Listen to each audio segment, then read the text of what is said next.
All right, we got a 2017 Volkswagen Jetta 1.4 liter turbo. We're gonna be doing the rear brakes. First, I recommend just getting one of these cheap Harbor Freight picks. We're gonna pop off these little fake lug nut covers. They look like they screw off. They don't. They just slide off. So, get the rest of these off real quick.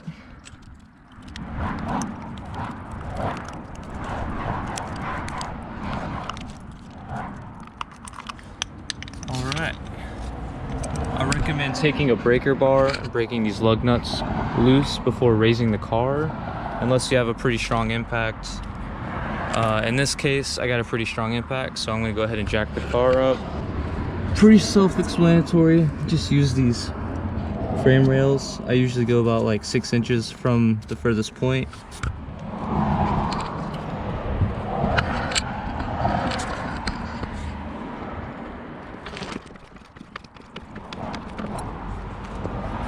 Alright, once you get it jacked up, take a 17mm socket.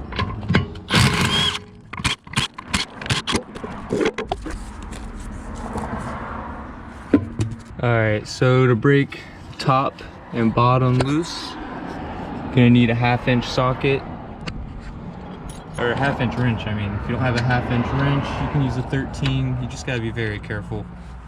If it's too tight, don't risk it, because you're just gonna round that bolt off. Then you're gonna hold the inner nut right here. That guy, you're gonna hold that with a 15.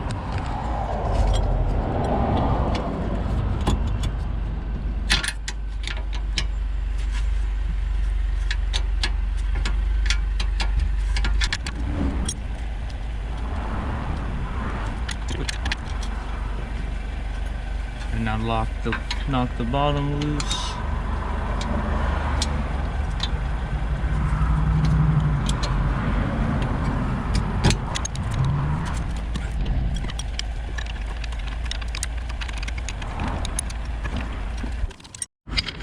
Alright, after you break the bottom top bowl loose, slide this bad boy off. I use the Caliper piston compression tool from Icon, the master set. These little grooves right here, you have to apply pressure and spin them clockwise, or else you won't be able to compress it.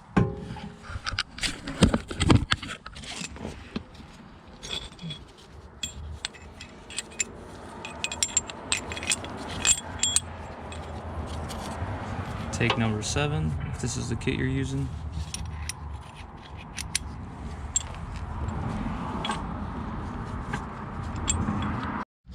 Alright, figured I'd skip some of it because it's been fighting me, but... So, just to reiterate, you need to get one of these Caliper piston compression tools. The Volkswagen Jettas, a lot of other makes and models out there, you have to spin the piston itself while compressing it. So it's always best to go ahead and grab, there's a Icon Master Caliper piston compression kit, and then there's just like a smaller kit. You could probably get away with just using the smaller, cheaper kit. It's like $49.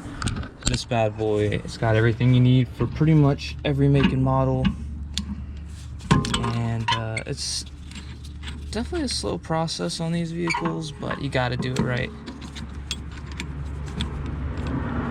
And on this car, I 100% recommend popping off the cap to your brake fluid reservoir. It's just gonna make your life easier and guarantee that there's no buildup of pressure or nothing weird going on inside the lines or inside the booster while you were pushing all that fluid back into the reservoir.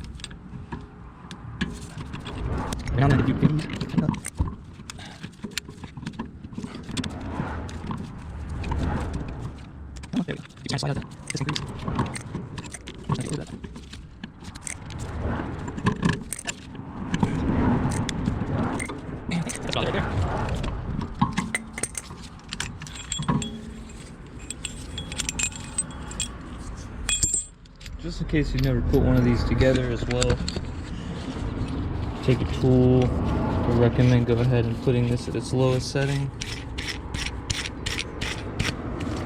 Take this plate, slide it over, down, and on this car, the number 7, these 2 little dowel pins slide right into the piston grooves, like so. And on the tool, it's magnetic, so pretty handy. Now we take the new pads, they slide in like so.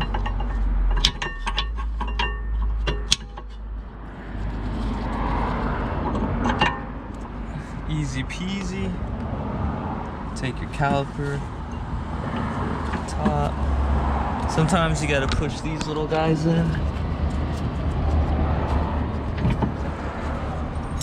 I always do bottom bolt first.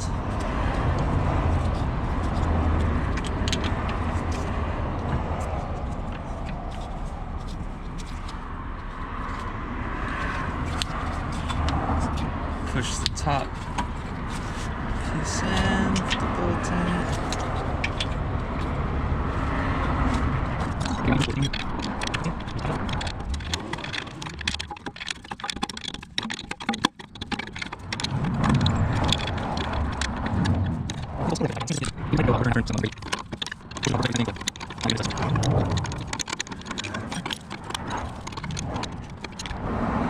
Alright, now you just slap your wheel on, lug nut covers, torque it down, and then of course you're going to have to pump the brake before you go drive so that the caliper piston can compress around the new brake pads. Other than that though, you're done.